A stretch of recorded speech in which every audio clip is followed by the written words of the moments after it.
The NFC North is a division that consists of players like Aaron Rodgers, Kirk Cousins, and Khalil Mack. And while these players are often talked about amongst NFL fans and analysts, they aren't the only ones that play in the division. There's going to be players that break out this year, and that's what we're going to discuss in today's video.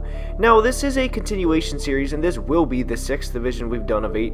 So as usual, before we get started, make sure to like the video and subscribe to the channel, as all support is very much appreciated.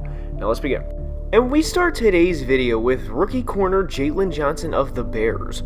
Jalen was a second-round pick out of Utah and was a 2-time first-team all-conference player during his time there.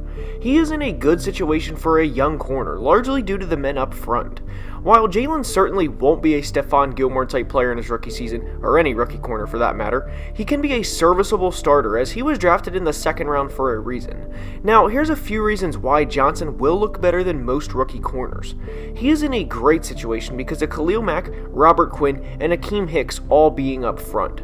Those guys will get to the quarterbacks extremely quick, and the Bears will be near the top of the NFL in sacks, there's no denying that.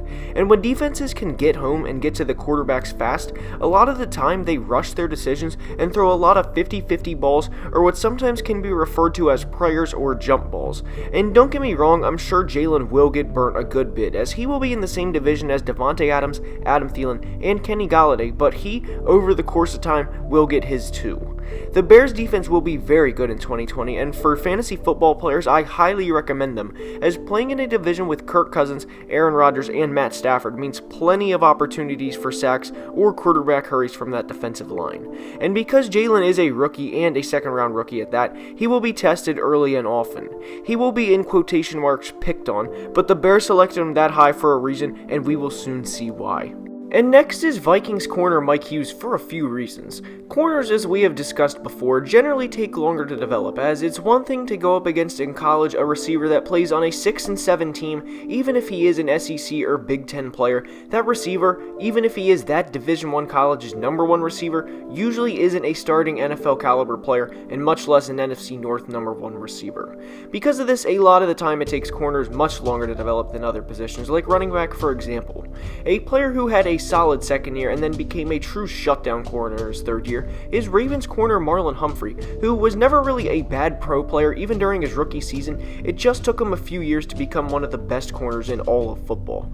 While Mike didn't have the success Marlon did in his first 2 years, he is in a good situation, as head coach Mike Zimmer has been referred to as a cornerback guru, as he molded Xavier Rhodes from a first-round prospect in 2013 to a first-team All-Pro corner in 2017. Now, Xavier did lose his physical ability to turn his hips the way he used to in 2019, and obviously wasn't the same player he once was, but that's a different discussion. Zim helped mold Xavier into one of the best players at his position over a 2 to 3 year span, and there's absolutely no reason he can't do the same with Mike Hughes. Hughes is looked at from Vikings fans as next in line of good cornerback play, and boy will they need it this year.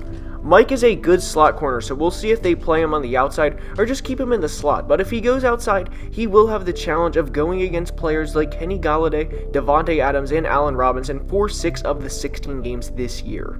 Regardless, Mike has had some patches of both good and bad play throughout the first 2 years of his career, and I think in 2020, he is ready to take the next step.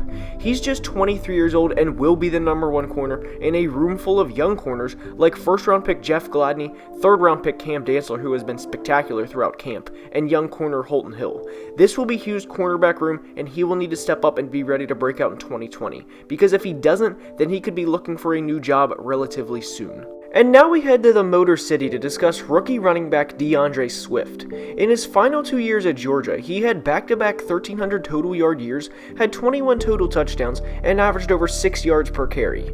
He goes to a situation in Detroit that I would say is far from ideal, but I wouldn't say it's an abysmal situation to go to either. Now, he will share carries with Kerryon Johnson, so that will limit his production in the beginning, but I do think Swift has the potential to be the clear #1 running back by season's end, as Kerryon has just 6 rushing touchdowns in 2 seasons. The likelihood Swift has that this year is high, and the likelihood he averages more than 3.6 yards per carry, which is what Kerryon averaged in 2019, is also very high. Swift will be in a solid situation in the aspect that defenses have to fear, or if not fear, then at least respect, what Matt Stafford can do under center. And to be clear, when I said he was in an ideal situation in the beginning, I meant from a competition with Kerryon and a not elite offensive line. Not ideal, to be clear. Anyways, with Stafford, Kenny Golladay, and Marvin Jones out there at wideout, defenses can't eliminate the run early on, otherwise Stafford will torch them. He was on pace to lead the league in passing touchdowns last year with what would have been 38, so it's not like he's a bad player. He hasn't had exactly good running backs in his career, so he is most certainly hoping Swift is the player to change that. While Detroit probably won't be a playoff team in 2020, they certainly will be competitive, and they will have a good offense assuming everyone stays healthy. It is very tough to win ball games with David Blau as the starting quarterback, and when a defense gives up an average of 26 points per game with a backup, wins just are not going to come. Now, Swift doesn't play defense, but him being able to move the chains and give defenses much needed rest time could be a monumental difference in the Lions looking like the same old Lions and a respectable NFL team that teams have to consistently worry about. Swift has talent, and there's absolutely no denying that, and I think everyone will soon see why they invested a second-round pick in him. He will also prove to be a great dynasty fantasy pick, and him, Stafford, Golladay, and TJ Hawkinson will be very fun to watch over the next 3 to 4 years. And the final player we go to that can break out in the NFC North in 2020 is Rashan Gary of the Packers. It is fair to say Gary had a disappointing rookie season as he had just 21 tackles, 2 sacks, and 3 quarterback hits in 2019. However, he was dealing with a shoulder injury through the season, and simply put, we don't know how much pain he was consistently playing through. He can be a big breakout star in 2020 though, as he will get to play next to the Smith brothers, and obviously with the success those two guys had in 2019, they have forced opposing offenses to always pay attention to them. Because of those guys, Gary will be faced with a lot of one-on-ones, and this is why he can break out.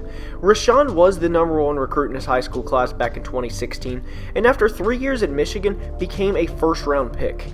He had a great NFL combine, as at 6'4", 277 pounds, he ran a 4.58 40, jumped 38 inches in the vertical, and did 26 reps on the bench press. Gary has the potential to be another great defensive lineman on this team, and him breaking out would present even more problems for opposing offenses because they would have to deal with him, the Smith brothers, and of course, the Packers secondary. Jair Alexander is a good corner in his own rights, and this will be a good combination as a good secondary only complements a good pass rush, and because of that, this will be a good to great defense this year. Gary has a bunch of good players around him and hopefully will break out in 2020. The other players of this defense will be a combination of all pros, pro bowlers, and above average starters, and they will all help Rashan Gary get up to their level. And with that being said, that's all I have for today's video. I hope you enjoyed. If you did, please like the video and subscribe to the channel. I greatly appreciate all the support. If you ever have a video suggestion, let me know in the comments, and I'll see you guys next time. Have a great day.